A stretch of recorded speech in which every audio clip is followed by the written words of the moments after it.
પ્રધાનમંત્રી નરેન્દ્ર મોદી અમેરિકા જવા રવાના. પ્રધાનમંત્રી તારીખ 21 થી 23 સપ્ટેમ્બર સુધી અમેરિકામાં રહેશે, જે દરમિયાન તેઓ ક્વાડ સમિટમાં ભાગ લેશે અને ન્યૂયોર્કમાં સંયુક્ત રાષ્ટ્ર મહાસભામાં સમિટ ઓફ ધ ફ્યુચરને સંબોધિત કરશે. રાષ્ટ્રપતિ દ્રૌપદી મુર્મુએ આતિશીને દિલ્હીના 9મા મુખ્યમંત્રી તરીકે કર્યા નિયુક્ત. સાથે રાષ્ટ્રપતિએ 5 મંત્રીઓની નિમણૂકને પણ આપી મંજૂરી. દિલ્હી રાજનિવાસ ખાતે આજે યોજાશે શપથ સમારોહ. દિલ્હીના એલજી વિનય કુમાર સક્સેના લેવડાવશે શપથ. કાશ્મીરના બડગામ જિલ્લાના બ્રેલ વોટર હેલ વિસ્તારમાં ચૂંટણી ફરજમાં રોકાયેલી બસ ખીણમાં ખાબકી. અકસ્માતમાં 3 બીએસએફના જવાનોએ જીવ ગુમાવ્યો, જ્યારે 32 જવાનો ઘાયલ થયા હતા. અમેરિકામાં રાષ્ટ્રપતિ પદની ચૂંટણી પહેલા ઉમેદવારોની સુરક્ષામાં કરાયો વધારો. ભૂતપૂર્વ રાષ્ટ્રપતિ ડોનાલ્ડ ટ્રમ્પની હત્યાના પ્રયાસો બાદ લેવાયો નિર્ણય.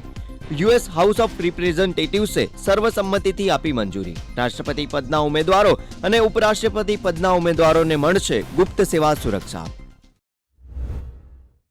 લેબનોનમાં 24 કલાકમાં ઇઝરાયેલનો બીજો હવાઈ હુમલો. 12 લોકો મૃત્યુ, 66 લોકો થયા ઘાયલ. વરિષ્ઠ હિઝબુલ્લાહ કમાન્ડર ઇબ્રાહિમ અકીલનું પણ થયું મૃત્યુ.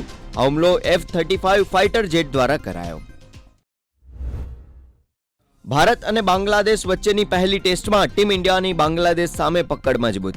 ગઈકાલે ભારતે બીજા દાવમાં 3 વિકેટ ગુમાવીને 81 રન બનાવ્યા, તો પ્રથમ દાવમાં લીધી હતી 227 રનની લીડ, જ્યાં બાંગ્લાદેશની ટીમ તેના પ્રથમ દાવમાં 149 રનમાં ઓલ આઉટ.